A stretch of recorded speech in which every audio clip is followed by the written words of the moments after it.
네, 2020년 코로나가 바꿔놓은 교회의 풍경이 하나 있습니다.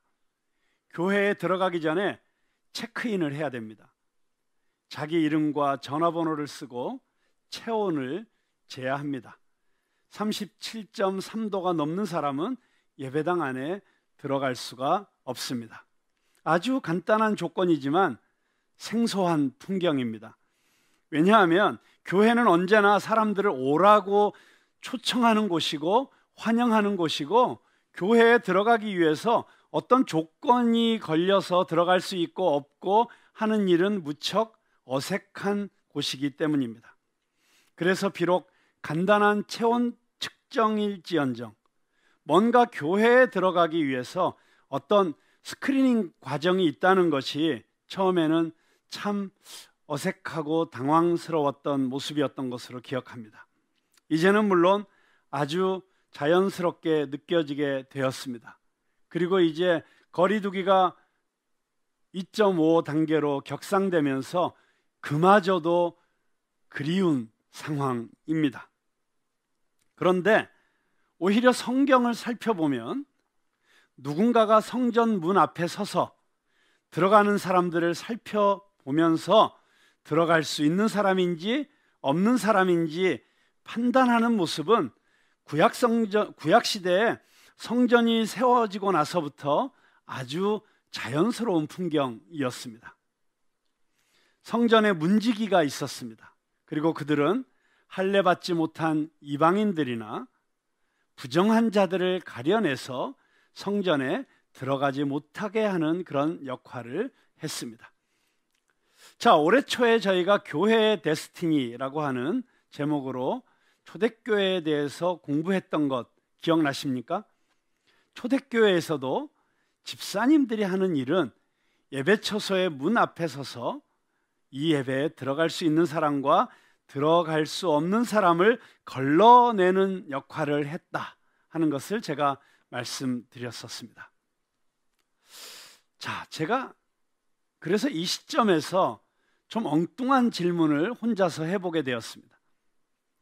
교회가 아무나 올 수 있게 되는 곳이 되는 게 더 좋을까? 아니면 교회가 아무나 올 수 없는 곳이 되는 게 교회를 위해서 더 좋을까? 그럼 어떻게 생각하세요? 교회가 지금까지처럼 아무나 올 수 있게 하는 게 더 좋을까? 아니면 구약 성경의 성전이나 또 초대교회처럼 아무나 올 수 없게 스크리닝을 하고 허락받은 사람만 올 수 있게 하는 게 더 좋은 곳이 될까? 아무나 올 수 없는 곳이 되어야 더 많은 사람들이 오고 싶어 하는 곳이 되지 않을까? 약간 이런 마케팅적인 생각도 해보았습니다. 하다못해 물 좋다고 소문난 나이트클럽도 나이 제한도 하고 복장 제한도 하니까, 그래서 길을 쓰고 위장을 해서라도 들어가 보고 싶어하는 사람들이 줄을 서게 만드는 걸 보면서 교회도 뭔가 까다롭게 기준을 정하고 소위 물 관리를 해야 되는 게 아닌가, 뭐 이런 제안을 하는 성도님들도 있었습니다. 자, 그런데 그런 맥락은 아니겠지만 오늘 우리가 읽은 이 시편 15편의 기자도, 이 시편의 저자도 비슷한 고민을 하고 있었던 것 같습니다. 자, 15편 1절에 보니까 여호와여, 주의 장막에 머무를 자 누구 오며 주의 성산에 사는 자 누구 오니이까? 자, 이 시편의 저자가 다윗이라고 생각한다면 아직 성전이 지어지지 않은 때예요. 그러니까 주의 성전에 머무를 자 이렇게 표현하지 않고 주의 장막에 머무를 자. 자, 출애굽 때 지어졌던 이 하나님께 제사를 드리는 장막을 우리는 성막이라고 하죠. 다윗의 때는 아직 이 성막에서 예배를, 제사를 드리고 있을 때예요. 그리고 여기 주의 성산은 시온산을 말하는 것입니다. 성막이 머무르는 산입니다. 자, 이 성막과 성산이 일반 장막이 아니고 일반적인 다른 산이 아니고 성막이고 성산인 이유는 다른 거 없어요.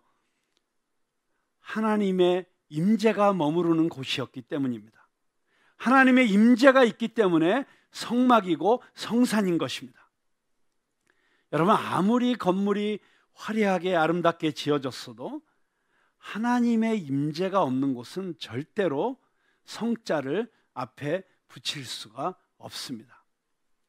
지금은 불타서 공사 중이지만 파리의 노트르담 성당, 가장 오래된 스테인드 글라스가 신비한 분위기를 만들어내는 생샤펠 성당, 바르셀로나의 그 유명한 성가족 성당, 또 최근에는 경기도 가평에 있는 생명의 빛 예배당, 정말 제가 직접 가서 보고 경험한 그 건물의 외관이나 건물 내부의 그 장식만으로도 뭔가 거룩하고 신비로운 분위기를 자아내는 그런 기가 막힌 장소들이 세상에 참 많습니다. 그러나 아무리 그런 이 건물들이 아름답고 예술적으로 탁월하다고 할지라도 그곳에서 드려지는 예배에 하나님의 임재가 있지 않으면 그곳은 절대로 거룩한 예배 처소가 될 수는 없습니다.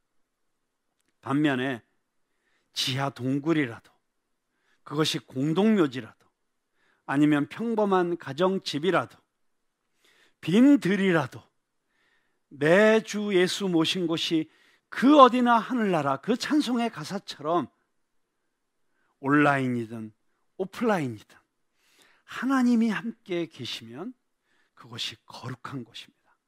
그것이 성막이고 성산입니다. 지금 여러분들이 온라인으로 예배드리고 있는 바로 그곳이 여러분의 가정이든지 또는 여러분의 일터이든지 하나님의 임재가 그곳에 함께 하시고 계시다면 그곳이 바로 성막이고 성산입니다. 성전입니다. 저는 여러분이 계신 바로 그 자리가 하나님의 임재가 가득한 성전이 되기를 주님의 이름으로 축원합니다. 저는 지금 우리가 예배드리고 있는, 그리고 이제 이 거리두기가 끝나면 여러분들이 다시 오셔서 함께 예배드리게 될 이 광야 아트센터보다 더 아름답고 더 세련되고 더 멋진 공간을 원하지 않습니다. 이미 공간적으로 부러울 게 없습니다. 세상에 다른 어떤 교회의 건물도 전혀 부럽지 않습니다. 그러나 여전히 제가 더 바라고 더 소원하고 더 갈망하는 것이 있다면 그것은 하나님의 거룩하신 임재입니다. 하나님의 압도적인 임재가 임하는 곳, 그 임재 앞에 누구라도 무릎 꿇지 않고는 견딜 수 없는 예배의 영광이 임하는 곳, 우리가 매 주일 모여서 예배 드릴 때마다 바로 그 임재를 위해서 기도하고 준비해야 된다고 저는 분명히 믿습니다. 자, 지금까지 이 시편 15편까지 오는 동안에 시편 기자는 계속해서 복 있는 사람과 망하는 사람을 대조해서 비교하고 있습니다. 그리고 복 있는 사람의 특징은 한마디로 말하면 여호와께 피하는 사람입니다. 여호와를 피난처로 삼는 사람, 여호와가 그의 산성이시고 반석이 되는 사람, 그 사람들이 복 있는 사람이에요. 다른 말로 하면 여호와를 의지하고 여호와를 바라보고 여호와의 말씀 안에서 여호와의 인도하심을 받는 사람, 하나님과 동행하는 사람, 더 쉽게 표현하면 하나님과 동거하는 사람, 주님과 함께 동거함을 만민이 알게 하옵소서.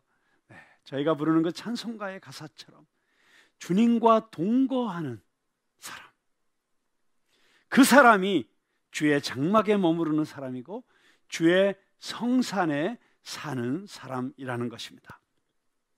자, 그런데 다윗은 지금 그렇게 하나님과 동거하는 사람, 하나님과 동행하는 사람, 그렇게 하나님 앞에 나올 수 있는 사람, 그 사람들의 조건이 무엇인지를 생각하고 있는 것입니다.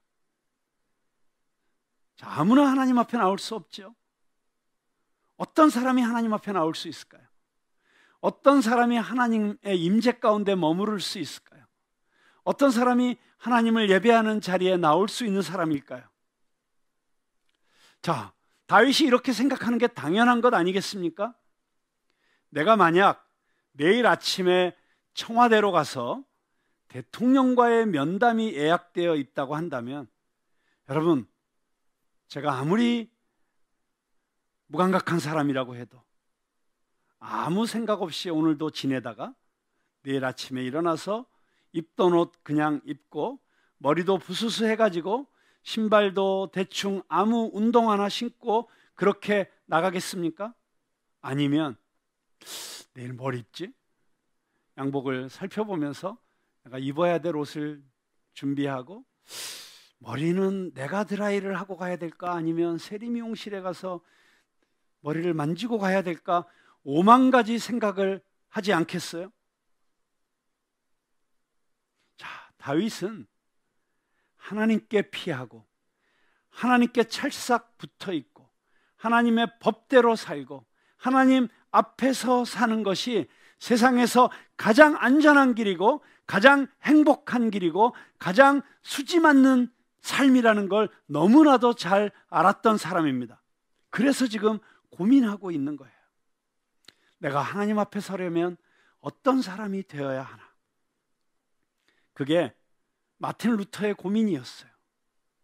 내 인생이 마치는 날 거룩하신 하나님의 존전 앞에 서서 심판받아야 되는데, 그리고 그 심판의 결과로 내가 영원히 그 영광스러운 하나님의 보좌 앞에서 하나님을 찬양하며 무천군 천사들과 함께 영광스러운 하나님의 임재를 경험하며 살아가는 삶을 살 것인가?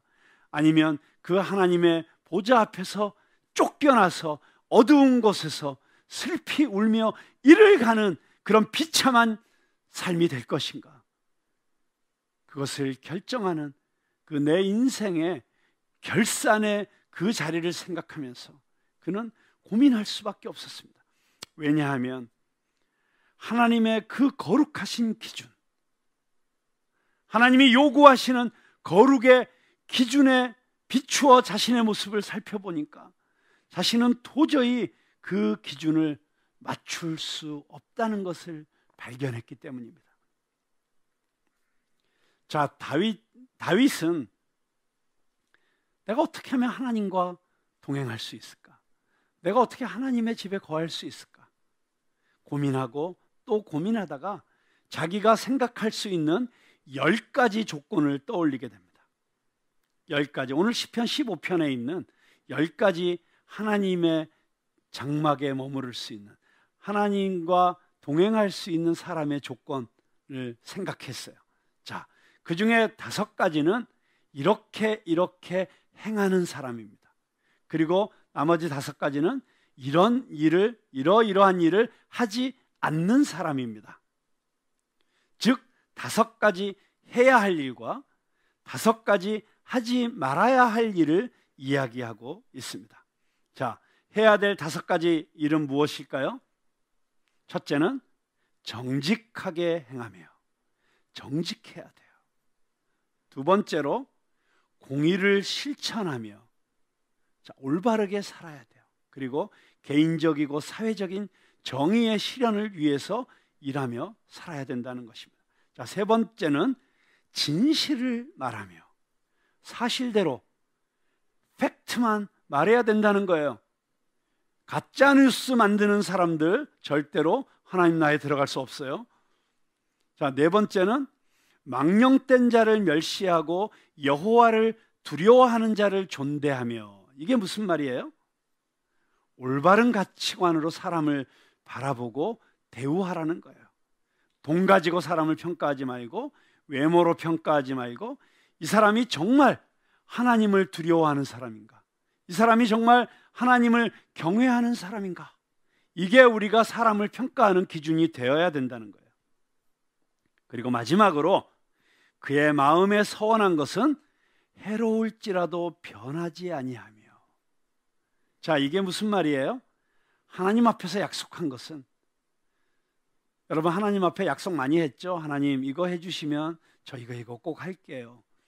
네, 우리나라에 있는 거의 99%의 성악가들은 대학 입시할 때 하나님 부처만 주시면 저 평생 하나님 찬양하며 살게요 라고 다 서원하고 대학을 들어갔다는 이야기를 제가 들었어요. 그래서 제가 그분들이 그 서원을 지킬 수 있도록 요즘 도와드리는 일을 하고 있어요. 근데 혹시 배유미 자매님도 대학 입시할 때 그런 기도 하셨나요? 하셨군요. 지키고 살고 계시나요? 물론이죠. 지금 얼마나 우리 배유미 자매 때문에 우리 예배가 풍성해지고 있습니까? 네, 근데 뭐 음대생 뿐이겠어요. 우리가 다 살면서 얼마나 하나님 앞에 하나님 저 이거 해주시면 이렇게 할게요 약속한 사람들이 얼마나 많아요. 그런데 내가 그것 때문에 그걸 지키기 위해서는 손해를 보더라도 그걸 지키는 사람, 그 약속을 지키는 사람. 자, 이렇게 5가지 하는 사람은 하나님의 장막에 머무르고 주의 성산에서 살 수 있다. 자, 여러분들은 이 5가지 조건에 부합하셔서 나는 하나님 나라에 들어갈 수 있다, 이렇게 자신 있게 지금 합격, 그렇게 평가를 내리실 수 있나요? 스스로 한번 잘 생각해 보세요. 자, 그 다음에 5가지 하지 말아야 될 것들이 있습니다. 뭘까요? 첫째, 그의 혀로 남을 허물하지 아니하고. 자, 내 입술로 다른 사람들의 허물을 씹지 말라는 거예요. 가십하지 말고 흉보지 말고 뒷담화 까지 말라 하는 말입니다. 혀로 죄짓지 말라. 뜨끔하시죠? 둘째로 그의 이웃에게 악을 행하지 아니하며. 이웃에게 해를 끼치지 말라는 거예요. 그건 괜찮은 것 같은데 나는 별로 다른 사람에게 나쁜 짓 안 하고 살았는데 라고 안심이 되시나요? 네, 여러분, 내 돈 내가 내 맘대로 쓰고 내가 먹고 싶은 것 먹고 내가 입고 싶은 것 입고 내가 타고 싶은 차 타고 사는 것 그 자체로서 내 이웃에게 내가 알지 못하는 사이에 어떤 피해를 입히고 있을 수 있다는 사실에 대해서는 한번 생각해 보셨나요? 내가 하루에 3끼를 다 먹는 것 때문에 누군가가 지금 굶고 있어야 된다는 그런 가능성에 대해서는 생각해 보셨나요? 제가 어떤 뉴스를 보니까 13억 중국 인구 중에 약 6억 명이 하루에 한 끼를 먹고 사는 시절이 있었다는 거예요. 근데 그 사람들이 하루에 한 끼를 더 먹게 되면 전 세계적으로 곡물 가격이 폭등하고 모든 식자재 가격이 폭등해서 지구상의 다른 많은 사람들이 굶어야 되는 사태가 올 수 있다는 거예요. 자, 여러분, 이런 걸 생각하면 우리가 그냥 내 돈이 있다고 내 마음대로 쓰는 것이 지구의 환경에 어려움을 끼치기도 하고 다른 어떤 이웃들에게 더 어려움을 가져올 수 있는 그런 일이 있을 수 있으니까 정말 나는 내 이웃에게 어떤 피해도 끼치지 않고 살았다, 이렇게 자신할 수 있는 사람이 있을까 생각을 해봅니다. 자, 3번째로 그의 이웃을 비방하지 아니하며. 다시 말로 죄짓는 것에 대해서 이야기하고 있습니다. 자, 이걸 보면 얼마나 우리가 말로 죄짓는 삶을, 인생을 살고 있는지를 다윗이 지적하고 있다는 생각이 듭니다. 우리가 다른 사람에게 아픔을 주고 상처를 주는 건 거의 대부분 말로 하는 거잖아요. 가족 간에도 말로 상처 주는 거잖아요. 내가 한 말 때문에 누군가가 평생 씻지 못할 아픔을 안고 살아갈 수 있다는 거예요. 자, 넷째로 이자 받고 돈 구워주지 말라는 거예요. 어떡하지요? 우리 은행에 돈 저금해 놓고 이자 지금까지 다 받고 있었는데, 돈 있는 사람들은 이 조항에 안 걸리기가 쉽지 않겠네요. 5번째, 뇌물을 받고 무죄한 자를 해하지 아니하는 자. 자, 뇌물을 내가 받으려면 일단 내가 좀 힘이 있어야 되겠네요. 뭐 내가 아무 힘도 없는데 누가 나한테 뇌물 갖다 줄 리 없잖아요. 그리고 누군가에게 무엇인가를 해줄 수 있는 영향력이 있는 사람이어야 될 것 같습니다. 자, 그럴 만한 자리에 있다라고 생각하면 우리가 쉽게 그러면 판사나 검사나 경찰이나 요즘은 큰 로펌의 변호사들, 야, 이런 사람들은 하늘나라 가기 쉽지 않겠네. 쉽게 그런 생각이 드시죠. 그런데 말씀을 들으면서 자꾸 다른 사람에게 이 말씀을 적용하려고 하는 것은 아주 나쁜 버릇이에요. 나에게 적용을 해보세요. 자, 내가 돈으로 뇌물 받지는 않았어도 나와 친하다는 이유로, 내 가족이라는 이유로, 우리 편이라는 이유로 하나님의 진리의 말씀에 서서 옳고 그름을 판단하지 않고 다른 누군가를 정당하지 않게 편들어주거나 어떤 무엇인가를 제공하거나 그랬던 일을 한 번도 해보지 않으셨나요? 자, 이렇게 다윗이 가장 중요하게 생각하는 하나님과 동행할 수 있는, 이걸 좀 쉽게 이야기하자면 하나님 나라에 들어갈 수 있는 자격, 하나님 아버지의 집에서 하나님 아버지의 아들과 딸로서 살 수 있는 자격 조건, 이렇게 이야기할 수 있겠는데요. 자, 어느 집에서 살려면 그 집의 주인이 정한 기준, 또 그 집의 주인이 만든 그 집안의 규칙, 그리고 그 주인이 좋아하는 문화와 라이프 스타일에 맞춰서 살아야 하지 않겠어요? 우리 집의 주인이신 송모 여사께서 자기 전에 꼭 씻고 자라, 안 씻으면 침대에 들어올 생각 마라, 그러면 씻어야지요. 그런데 아직도 꼼수를 부려서 안 씻고 자려고 자꾸 하다 보면 집주인과 관계가 불편해지는 것이죠. 자, 다윗이 생각한 하나님의 집에서 살 수 있는 기준이 뭡니까? 이 10가지 다윗이 이야기한 이것들을 잘 정리해서 요약하면 하나님과 이웃 앞에서 죄짓지 않는 거예요. 자, 소극적으로 표현하면 하나님 앞에서 말이나 행동이나 생각으로 죄짓지 말고, 이웃에게 피해를 주지 말고, 이웃에게 나쁜 짓 하지 말고, 이웃에게 상처 주지 말고, 이웃에게 손해를 끼치지 말라는 것이고, 이것을 적극적으로 표현하면 하나님을 사랑하고 이웃을 사랑하는 사람이라야 된다는 거예요. 주 너의 하나님을 내 마음과 뜻과 힘을 다해 사랑하고 내 이웃을 내 몸과 같이 사랑하라. 이것이 십계명의 정신이고 예수님이 요약해 주신 구약 전체를 아우르는 율법의 정신인 것입니다. 이렇게 살아야 하나님 앞에 갈 수 있고, 구약적 표현으로 하면 성전에 들어갈 수 있고, 신약적으로 표현하면 하나님의 보좌 앞에 나와서 예배 드릴 수 있는 거예요. 자, 우리 교회 앞에 체온 재는 데스크 옆에다가 하나님의 엑스레이 투시기를 가져다 놓고 지난 한 주간 이 10가지 체크리스트 중에 위배되는 말과 행동과 생각을 한 사람을 걸러낸다고 한다면 과연 몇 사람이나 이 예배당에 앉아서 예배드릴 수 있을까요? 네. 텅 비어 있네요. 지금 아무도 없네요. 그렇습니다.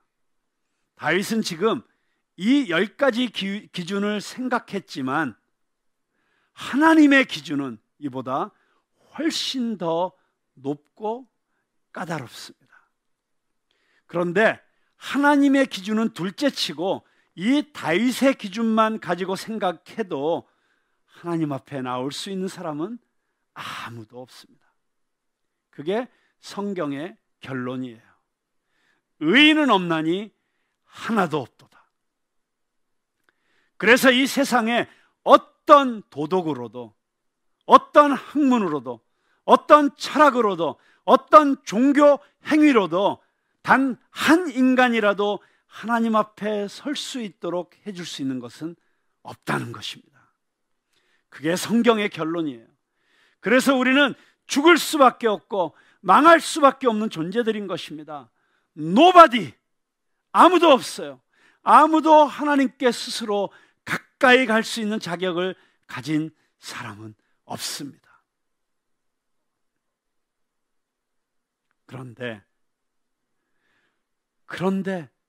놀랍게도 하나님께서 우리에게 오셨습니다. 그리고 나는 도저히 하나님 앞에 갈 수 없어 라고 생각했던 사람들을 부르셨어요. 그 당시에 대표적으로 죄인이라고 손가락질 받던 세리들, 몸을 팔아서 살던 창기들, 문둥병자들, 이방인들, 밑바닥의 인생들을 하나님은 부르셨어요. 그리고 예수님께서는 말씀하셨습니다. 나는 길이다. 이 길을 통해 가면 아버지의 집에 이르게 될 것이다.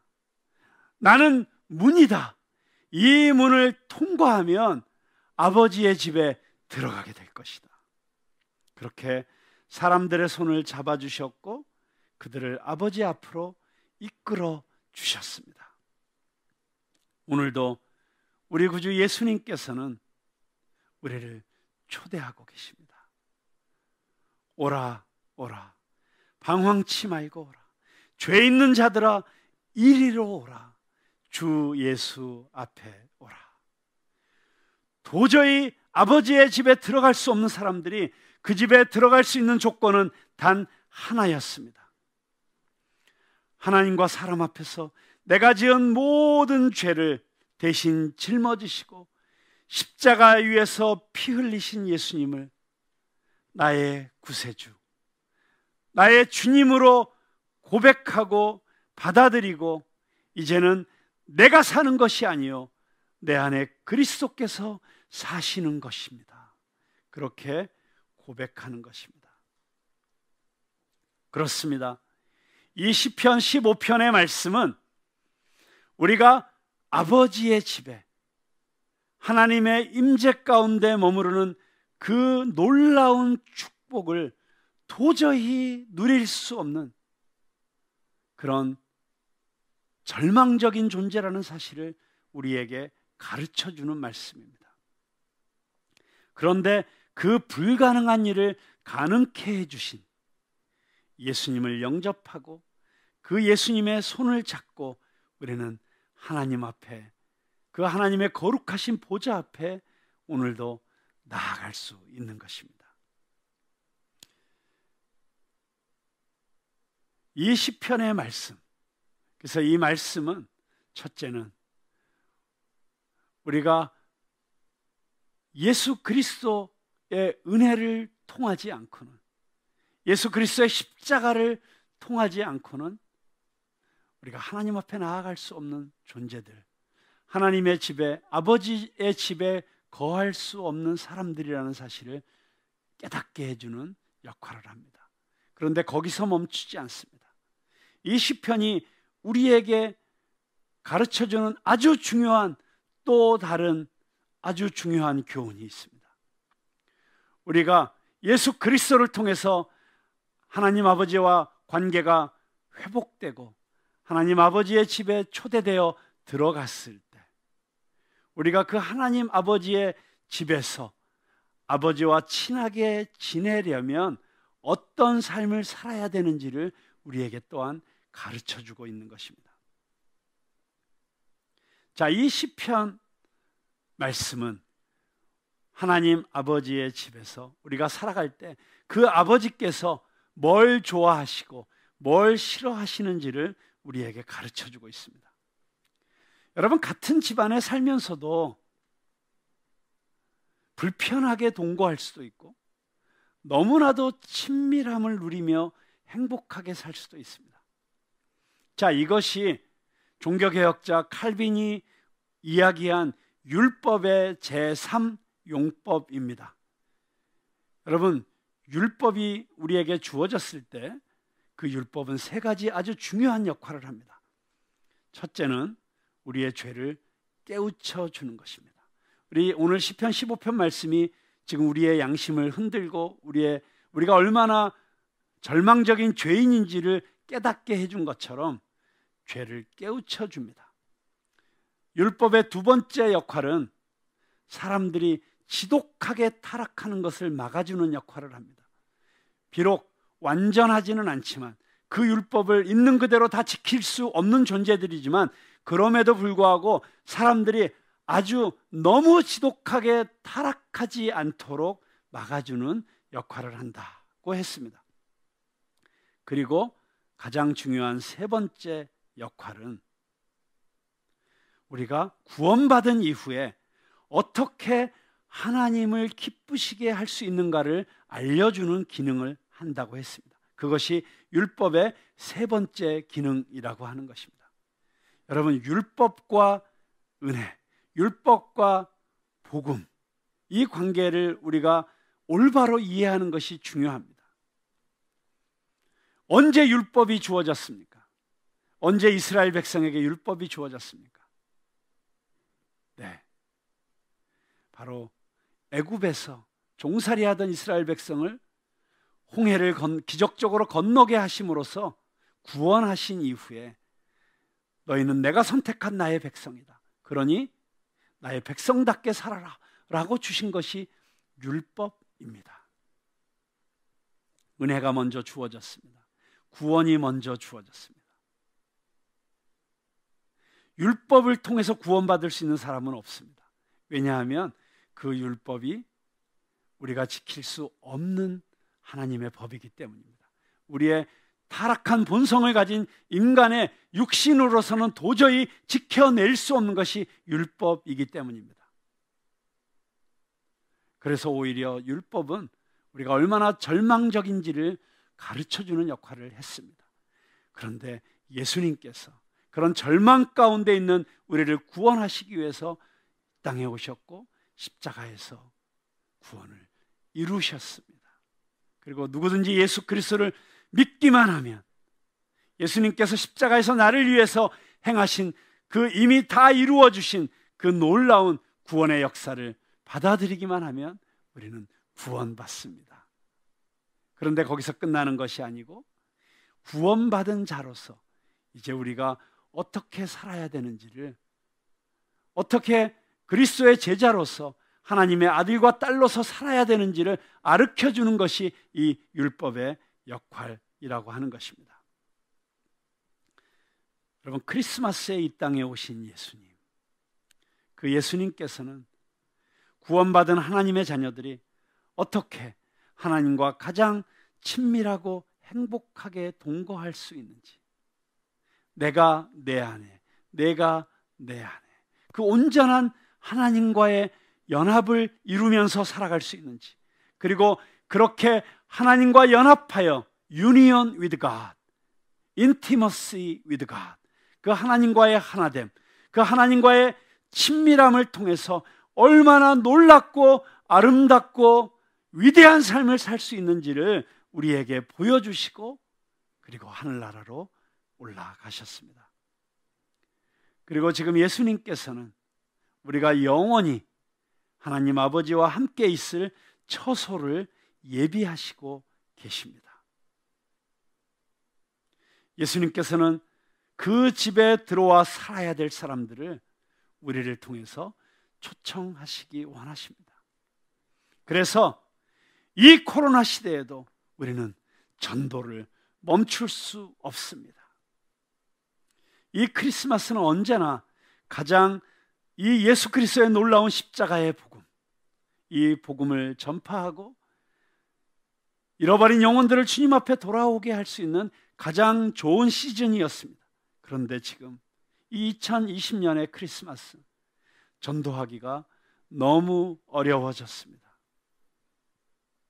그런데 우리 푸른 나무의 스피릿은 어려울 때, 꽉 막혀 있을 때, 아무도 하려고 하지 않을 때, 불가능하다고 여겨질 때, 그때 하나님이 주시는 창의적인 방법으로 새로운 길을 만들어내는 것입니다. 사랑하는 우리 푸른나무교회 성도 여러분, 도저히 하나님 앞에 나올 수 없었던 저와 여러분을 십자가의 보혈로 씻어주시고 예수 그리스도의 의로 옷 입혀주셔서 의인이라 칭함을 받게 하시고 하나님 앞에 나올 수 있도록 우리를 초청해 주셨던 그 예수님께서 이제는 저와 여러분이 이미 그 은혜를 받은 자들로서, 이미 구원받은 자들로서, 이미 하나님의 아들과 딸로서 또 다른 잃어버린 영혼들을 아버지 앞에 돌아오게 하는 축복의 통로로 살아가기를 원하십니다. 우리가 이 세상과 이 세상의 이웃들과 하나님 사이에 브릿지를 만들어주는 그리스도의 제자들로 살아가기를 원하신다고 하는 것입니다. 그래서 우리는 이 시즌에 더 열심히 복음을 전해야겠습니다. 사람들이 많이 모여서 복음을 전할 수 없다면 1대1로 만나고 줌으로 만나고 온라인으로 만나서라도 복음을 전할 수 있어야 되겠습니다. 가장 문화적이고 예술적인 아름다움을 가진 방법들을 찾아내어서 한 영혼이라도 더 아버지의 집에 들어갈 수 있도록 우리의 최선을 다해야 될 것입니다. 네, 마침 우리 23일부터 31일까지 저희 교회와 송정미 미니스트리가 함께 공동으로 주최해서 바로 이 자리에서 크리스마스 콘서트가 열리게 됩니다. 물론 아주 제한된 인원만 이 공간에 들어올 수 있습니다. 그럼에도 불구하고 이 콘서트를 통해서 한 영혼이라도 주님 앞에 돌아오는 역사가 있게 되기를 우리가 함께 기도하며 함께 참여해야 될 것입니다.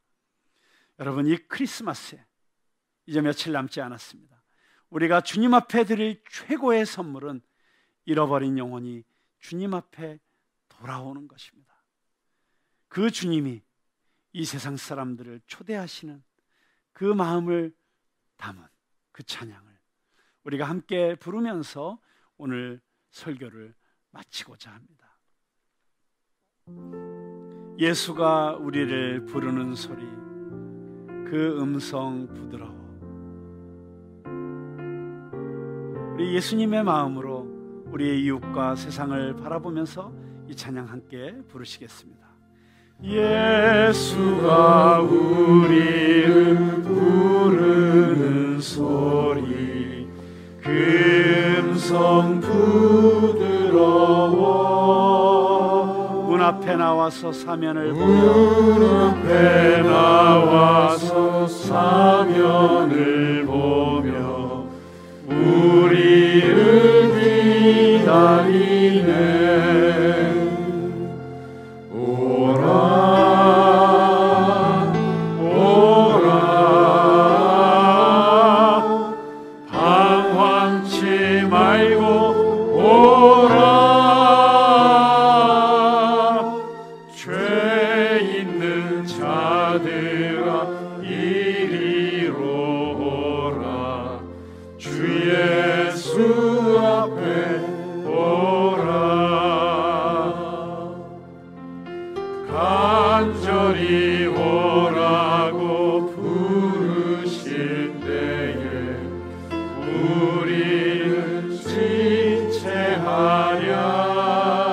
주님의 은혜를 왜 아니 받고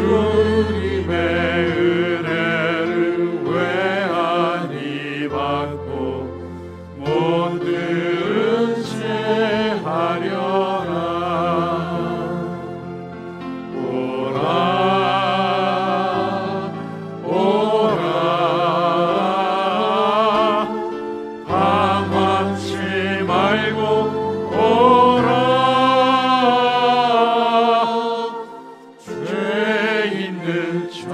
Father.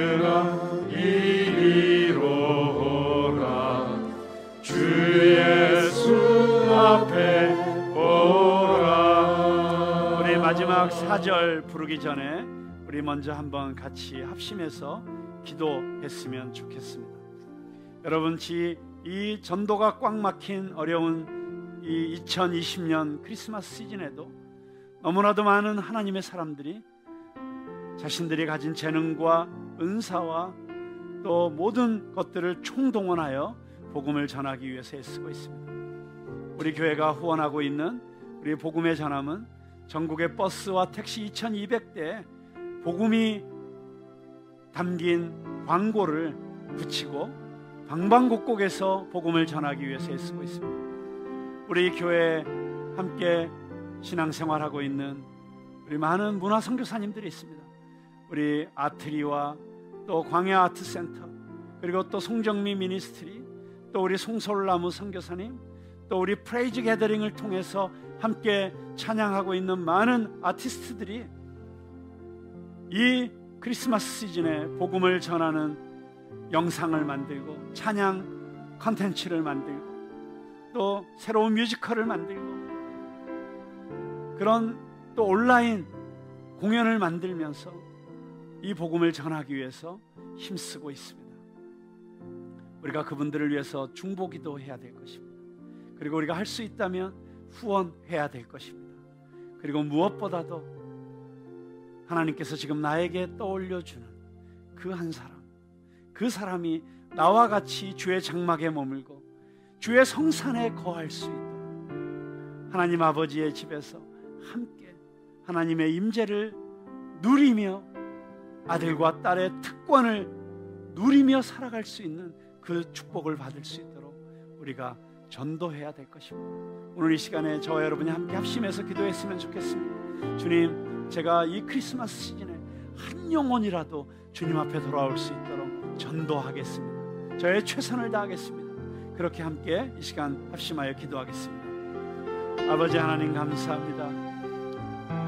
예수 그리스도께서 도저히 아버지 앞에 나올 수 없는 잃어버린 영혼들이 주님 앞에 돌아올 수 있도록 우리에게 찾아오셨습니다.